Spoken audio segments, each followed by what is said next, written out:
ಕೊನೆಯ ಒಂದು ಐಟಮ್. ಇದರಲ್ಲಿ ನಾವು ಯಾವುದೇ ಒಳ್ಳೆ ಕೆಲಸ ಮಾಡಬೇಕು ಅಂತ ಇದ್ದಾಗ ಯಾರಾದ್ರೂ ನಮ್ಗೆ ಹೇಳಿದಾಗ ಇದಕ್ಕೆ ಬರ್ತೀರಾ ಮಾಡ್ತೀರಾ ಅಥವಾ ಈ ತರದೊಂದಿದೆ ಅಂತ ಹೇಳಿದಾಗ ನಾವು ನೆಪಗಳನ್ನ ಒಡ್ತೀವಿ. ಮನಸ್ಸು ಬರಲ್ಲ, ಮನಸ್ಸು ಎದ್ದು ಬರಲ್ಲ. ಒಳ್ಳೆ ಕೆಲಸ ಮಾಡ್ಬೇಕು ಅಂದ್ರೆ ಸ್ವಲ್ಪ ಏನೋ ಒಂದು ಹಿಚ್ಕಿಚ್ಚಂತೀವಲ್ಲ, ಸ್ವಲ್ಪ ಹಿಂದೆ ಹಾಕ್ತಾ ಇರ್ತೀವಿ ಅಥವಾ ಪೋಸ್ಟ್ಪೋನ್ ಪ್ರೊಕ್ರಾಸ್ಟಿನೇಷನ್ ಮಾಡ್ತಾ ಇರ್ತೀವಿ. ಈಗ ಬೇಡ, ಇನ್ನೊಂದ್ಸರಿ ನೋಡೋಣ, ಈ ಸರಿ ಇರ್ಲಿ, ಇವತ್ತು ನೀವು ಹೋಗಿ ಬನ್ನಿ, ಈ ತರ ಎಲ್ಲ ನಾವು ಮಾಡ್ತಾ ಇರ್ತೀವಿ. ಇದನ್ನ ಆ ಕಾಲದಲ್ಲೂ ಪುರಂದರದಾಸರು ತಮ್ಮ ಸಮಯದಲ್ಲೂ ಹೇಗೆ ಮಾಡ್ತಾ ಇದ್ರು ಜನ ಅಂತ ಅನ್ನೋದನ್ನ ಈ ಇಕ್ಕಲಾರೆ ಕೈ ಎಂಜಲು ಅನ್ನೋ ಒಂದು ಪದದಲ್ಲಿ ಹೇಳಿದ್ದಾರೆ. ಹೇಗೆ ನಾವು ಮಹಿಳೆಯರು, ಪುರುಷರಾದ್ರೂ ಅಷ್ಟೇ, ಅಂದ್ರೆ ಈ ಸಂದರ್ಭದಲ್ಲಿ ಮಹಿಳೆಯರು ಭಿಕ್ಷೆ ನೀಡೋದು ಅಂತಂದ್ರೆ ಬರೀ ಒಂದು ಧಾನ್ಯ ಭಿಕ್ಷೆ ನೀಡೋದು ಊಟಕ್ಕೆ ಅಂತಲ್ಲ, ಯಾವುದೇ ರೀತಿಯ ಭಿಕ್ಷೆ ಇರಬಹುದು, ಅದನ್ನ ಕೊಡ್ಬೇಕು ಒಳ್ಳೆದನ್ನ ಅಂತ ಯಾರ್ಯಾದ್ರು ಅಂದ್ರೆ ನಾವು ಸ್ವಲ್ಪ ಯಾರ್ಯಾದ್ರು ಗಿಫ್ಟ್ ಕೊಡ್ಬೇಕಾದ್ರು ತುಂಬಾ ಚೆನ್ನಾಗಿರೋದು ನನಗೆ ಇಟ್ಕೊಳ್ಳೋಣ, ಸ್ವಲ್ಪ ಸೆಕೆಂಡ್ಸ್ ಕ್ವಾಲಿಟಿದು ಕೊಡೋಣ ಅಂತ ಅನಿಸ್ತಾ ಇರುತ್ತೆ.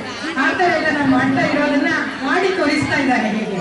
ಆದ್ರೆ ಕೊನೆಯಲ್ಲಿ ಮಹಿಳೆಯರಿಗೆ, ನಮ್ಮ ಈ ಸ್ತ್ರೀಯರಿಗೆ ಅರ್ಥ ಆಗುತ್ತೆ, ಇಲ್ಲಪ್ಪ ನಾನು ಈ ನೆಪಗಳನ್ನ ಒಟ್ಟೋದ್ರಲ್ಲಿ ಮುಕ್ತಿ ಇಲ್ಲ, ಮೋಕ್ಷ ಇಲ್ಲ ನನಗೆ ಅಂತ.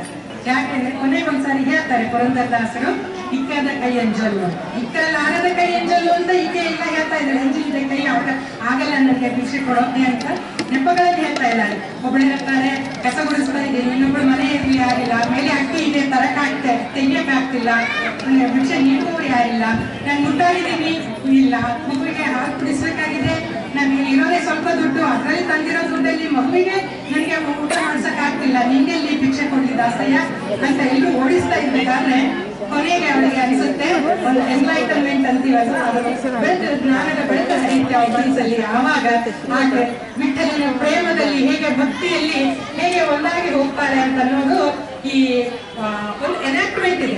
ಹಾಡೋದು ಅದ್ರ ಮೇಲೆ ನಮ್ಮ ಮಹಿಳೆಯರಿಗೆ ಒಂದು ಚಿಕ್ಕ ಎನಾಕ್ಟ್ಮೆಂಟ್ ಇದೆ. ದಯವಿಟ್ಟು ಎಲ್ಲರೂ ಪ್ರೋತ್ಸಾಹಿಸಿ ಅದು ಕೊನೆಯ ಕಾರ್ಯಕ್ರಮ ಮುಗಿಸಿ ಹೋಗ್ಬೇಕಾಗುತ್ತೆ. ಅದರಲ್ಲಿ ಪಾತ್ರ ವಹಿಸಿರುವವರು ಶರ್ಮಿಳಾ ಮಹೇಶ್ ಅವರು, ನಂದಿನಿ ಅವರು, ನಮ್ಮ ಶೈಲಜಾ ಅಕ್ಕ ಅವರು, ಸವಿತಾ ಅಕ್ಕ ಅವರು, ಮತ್ತೆ ಸವಿತಾ ಭಟ್ ಅವರು ಮತ್ತು ಹರ್ಷಿತಾ ಸಾಧನಾ ತಂತ್ರಿ.